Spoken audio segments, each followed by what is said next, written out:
জয় শ্রীরাম বন্ধুরা, আমার নাম অয়ন চক্রবর্তী। এটা আমার সেকেন্ড ভিডিও। আমি এই ইউটিউবে নতুন। যদি কোনো ভুল ত্রুটি হয়ে থাকে ক্ষমা করে দেবেন। আর কি, আমি একজন বেসরকারি সংস্থায় কর্মরত একজন এমপ্লয়ি। আমি একজন সেলস এমপ্লয়ি। আমি যে আমি এই প্রফেশনের সাথে, প্রথম কথা বলি, আমি এই প্রফেশনের সাথে যুক্ত আছি 7 বছর ধরে এবং এই কোম্পানির সাথে যুক্ত আছি 3.5 বছর। কোম্পানির নাম Gujarat tea production and packers limited, বাগ বা ক্রিটি। অনেকে এই কোম্পানিটাকে চিনবেন, আবার অনেকে চিনবেন না। তো যেটা হচ্ছে মেন বক্তব্য, যেটা এই সেলস প্রফেশনটাকে নিয়ে, এই সেলস প্রফেশনটাকে অনেকে সহজ মনে করেন, অনেকে কঠিন মনে করেন। তো দেখুন, এক একজনের কাছে এক এক রকম জিনিসটা। কারণ সেলসটা অনেকে খুব মনে করেন যে খুব চাপের, প্রচুর টার্গেট, প্রচুর হ্যাঁ, চাপ আছে, কিন্তু যে সেলসটাকে রপ্ত করে নিচ্ছে বা সেলসের কিছু ট্রিক্স থাকে, সেই ট্রিক্সটাকে যারা ক্র্যাক করে নিয়েছে তাদের কাছে আবার খুব ইজি। আমারও প্রথম প্রথম খুব অসুবিধা হতো।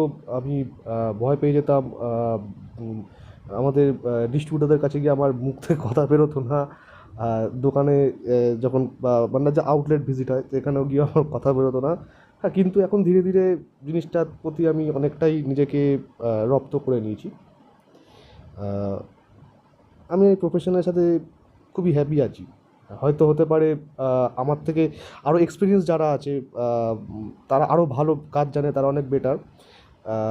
কিন্তু আমি এই প্রফেশনের সাথে যুক্ত হয়ে আমি হ্যাপি আছি। সে স্যালারি কম বেশি যাই হোক না কেন। আহ, আর হচ্ছে এটাই বলার বিষয় যে যারা মনে করছেন যে সেলসে আসবেন বা ভাবছেন, হ্যাঁ দেখুন, নিজেকে সেরকম মেন্টালিটি নিয়ে, প্রিপারেশন নিয়ে আপনাকে সেলসে আসতে হবে। এই নয় যে আপনি মনে করলেন আর সেলসে চলে আসলেন, পরবর্তীকালে ফিউচারটা আপনাকে ভাবতে হবে। কারণ হচ্ছে দেখুন, আপনি 1-2 বছর একটা জায়গায় কাজ করার পর আপনি আবার হঠাৎ করে আপনি আপনার প্রফেশন চেঞ্জ করলেন, তখন কিন্তু আপনার এই যে গ্যাপিংটা পড়বে না, যে একটা প্রফেশন ছেড়ে একটা প্রফেশনে, তখন এই গ্যাপিংটা কিন্তু মেকআপ দিতে কোনো মানুষের সমস্যা হয়। তো যদি মনে করেন যে আপনি সেলসে আসবেন, আসতে পারেন, সময় দেবেন, আপনি এখানে এখানে জানার, অনেক শেখার।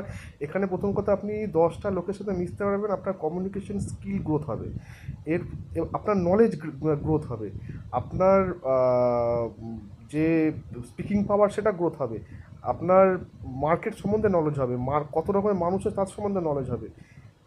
এটাই হচ্ছে মেনলি সেলসের একটা মজাদার বিষয়। এবং 10টা জায়গায় ঘুরতে পারবেন, সবথেকে বড় কথা কোম্পানির টাকায় ঘুরতে পারবেন। সবথেকে মজাদার এই জিনিসটা হচ্ছে এটা, যেটা আমার ভালো লাগে, যে কোম্পানির টাকায় ঘুরতে পারবেন।